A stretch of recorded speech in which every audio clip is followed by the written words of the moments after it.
Hey, how's it going, my friends? Happy Thursday, and thanks for stopping by. We got Buddy Bear out. Haven't seen him in a while, so he's out and about today. So I'm back in Nashville. Came back yesterday evening. Came back a few days early. I was headed out toward Asheville, North Carolina, and I got the call from work. I am going back to work on Monday, and I'm glad about that. So I thought I'd just come on back to Nashville, have a 3-day weekend, and just hang out here with some friends of mine. So I'm only going back to work for 32 hours a week for right now, for about the first month. So I'll be off on Thursdays. But I'm glad to be going back. It's going to be good to make money, and I'm just going to focus on work. Uh,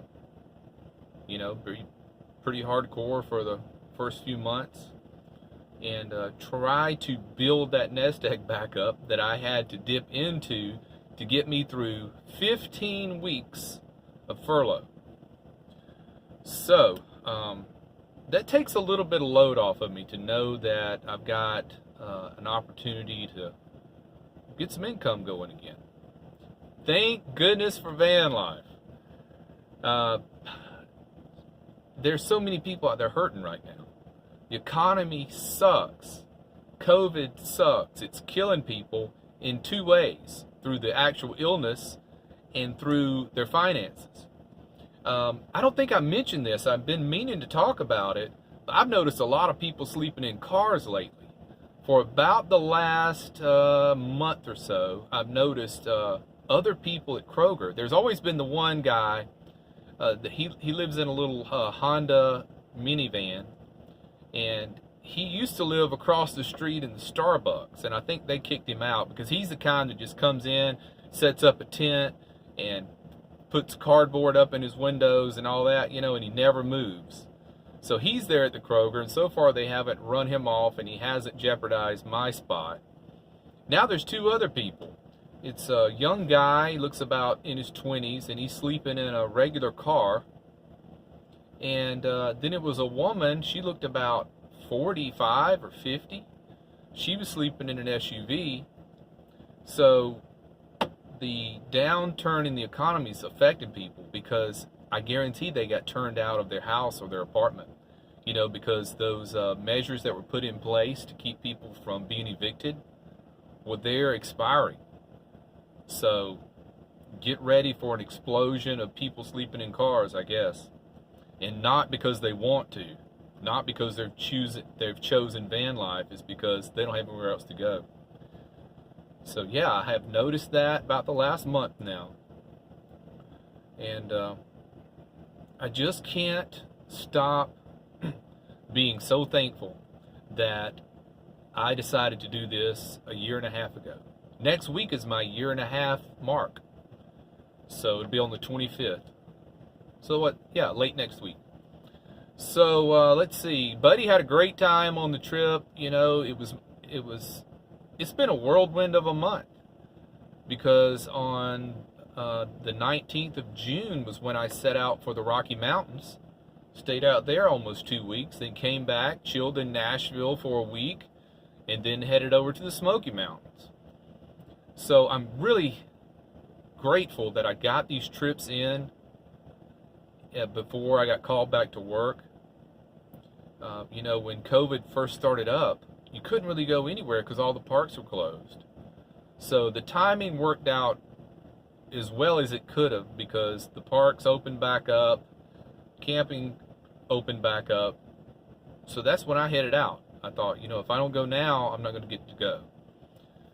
So it's been a great time. It's been probably the best month I've had in a long time. Getting out of the city, out into the countryside, and doing that camping. But if you want my advice and opinions on things, I would prepare, if you're going to do van life, I would prepare for city van dwelling first, and then the camping style van dwelling secondary. Because have you also noticed how crowded the campgrounds are with RVs and travel trailers? and tents, and you can't rely on that, and try to find a free camping spot that's anywhere near cell service. So I guess I should invest in WeBoost. I'm going to have to research that. Also, feel free to tell me, this is data signal boost, not Wi-Fi, right? Because there's some boosts, like if you're at a campground and they have free Wi-Fi, but you're at the very end of the campground, you can't really pick up their Wi-Fi. There's certain ones that boost that kind of thing. What I want is something that boosts my data signal when I'm in the van or out in the wilderness, from the closest tower, not a Wi-Fi, but a tower. So clear me up on that, because I don't know really what I should get. It's WeBoost for over-the-road truckers. Is that what it's called? I don't know. So yeah, chime in on that if you will. So I've cleaned the van again. After you go camping, it's and you're going down these dirt roads. I did about 20 miles of dirt roads on this trip. In the Rocky Mountains, I probably did 50 to 60 miles of dirt roads. So it wasn't as dusty this time, and plus the climate is not as dry here, so the dirt roads weren't quite as dusty. Looks like it had rained recently, so that kept the dust down. First thing I did when I got back is I used my free car wash coupon, and it did great. And then I got the Armor All out, shined up all the plastic and rubber parts, so the Matty Wagon looks brand new right now.